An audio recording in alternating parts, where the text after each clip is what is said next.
एक बच्चा था, छोटा सा बच्चा। दीपावली पर इस बच्चे के पिताजी आने वाले थे, तो अब उस बच्चे ने भी सोचा मिठाई मतलब कुछ कुछ तो ऐसा ही आएगा मेरे लिए। तो उस बच्चे ने जाकर के उसको खोला, बोला माँ माँ आपने कहा था पिताजी तो मिठाई लाएंगे, मुझे तो ये दिया है उन्होंने। माँ ने कहा बेटा तुम्हारे पिताजी ने तुम्हें ऐसी मिठाई दी है जिसके बराबरी कोई दूसरी पूरी दुनिया की मिठाई नहीं कर सकती है। तो उस बच्चे ने कहा कैसे? तो माँ ने कहा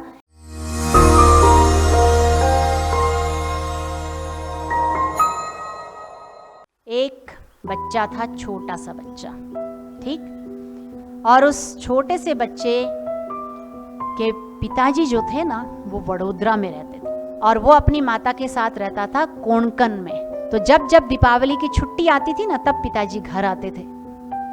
तो अब दीपावली पे तो सब बच्चे किस चीज की इंतजार करते हैं? पटाखों की और मिठाइयों की, नए कपड़ों की।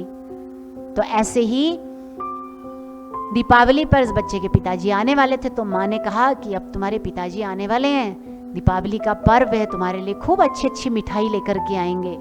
तो अब उस बच्चे ने भी सोचा मिठाई मतलब कुछ कुछ तो ऐसा ही आएगा मेरे लिए। तो अब पिताजी आए, पिताजी के पास दौड़ा दौड़ा गया छोटा सा बच्चा, बोले लाओ लाओ माँ बोल रही थी आप मेरे लिए मिठाई लाने वाले हो।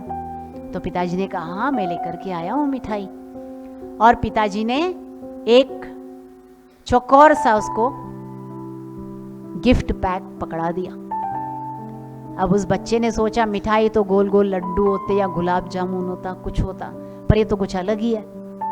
तो उस बच्चे ने जाकर के उसको खोला तो उसमें क्या निकली? 2 किताबें, एक रामायण जी और एक गीता जी। अब वो बच्चे को तो समझ नहीं आया कि ये कहाँ से मिठाई है। वो किताबें लेकर के गया अपनी माँ के पास, बोला माँ माँ आपने कहा था पिताजी तो मिठाई लाएंगे, मुझे तो ये दिया है उन्होंने। तो माँ थी ना बड़ी बुद्धिमान थी। माँ ने कहा बेटा इससे श्रेष्ठ तो कोई मिठाई हो ही नहीं सकती है। तुम्हारे पिताजी ने तुम्हें ऐसी मिठाई दी है जिसके बराबरी कोई दूसरी पूरी दुनिया की मिठाई नहीं कर सकती है। तो उस बच्चे ने कहा कैसे? तो माँ ने कहा कि रामायण जी में राम जी का जीवन चरित्र है और गीता जी में गीता जी का ज्ञान है जो कृष्ण भगवान ने अर्जुन को दिया था। और ये जिसके भी जीवन में आ जाएगा तो उसके जीवन में इतनी मिठास आ जाएगी, इतनी मिठास आ जाएगी कि उस व्यक्ति से जो भी मिलेगा वो प्रसन्न हो जाएगा। उस व्यक्ति से संपर्क में जो भी आएगा वो, जब जिसके पास जो होता है वो वही देता है ना दूसरे को। अगर किसी के पास में जीवन में मिठास है तो मिठास देगा, किसी के पास कड़वाहट है तो कड़वाहट देगा, किसी के अंदर गुस्सा है तो गुस्सा ही देगा दूसरे को, है कि नहीं? कहते हैं ना जिसके पास जो चीज होती है वही तो दे सकता है। अब दान करने की बारी आएगी तो किसी के पास होगा तो ही देगा ना। अगर 10 रुपए हैं तो वो 20 रुपए दे सकता है बच्चों? नहीं दे सकता ना। 10 में से वो 10 पूरे दे सकता है, 9 दे सकता है, 8 दे सकता है। तो ऐसे ही जिसके जीवन में विनम्रता होगी, प्रेम होगा, मधुरता होगी तो वो यही चीजें देगा।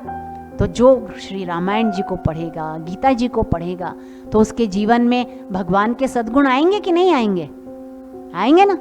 जिसके बारे में हम पढ़ते हैं, जिसके बारे में सुनते हैं, जिसके बारे में विचार करते हैं तो उसी के गुण हमारे जीवन में आते हैं। इसीलिए कहते हैं कि जब आप मित्रता करो तो बहुत ध्यान रखना, क्योंकि संग का रंग बहुत जोरदार असर करता है, ठीक है ना। तो अब इस बच्चे की माँ ने इसको समझा दिया। अब बच्चा तो बड़ा खुश हो गया कि हाँ दुनिया की सबसे अच्छी मिठाई मुझे मिली है, क्योंकि सच में होनहार बच्चा था। रोजाना उसमें से वो थोड़ा थोड़ा पढ़ने लगा और वो बच्चा बड़ा होकर के कौन बना बच्चों? कौन बने? संत विनोबा भावे। ठीक, विनोबा भावे जी का नाम सुना है ना आपने? बहुत ही प्रसिद्ध ब्रह्मज्ञानी संत हुए हैं। तो वो बने संत विनोबा भावे और कोई भी उनके संपर्क में आता था इतना आनंदित हो जाता था, इतनी शांति मिलती थी उनके श्री चरणों में बैठ करके। क्यों? क्योंकि उनके जीवन में रामायण का, गीता जी की मिठास थी।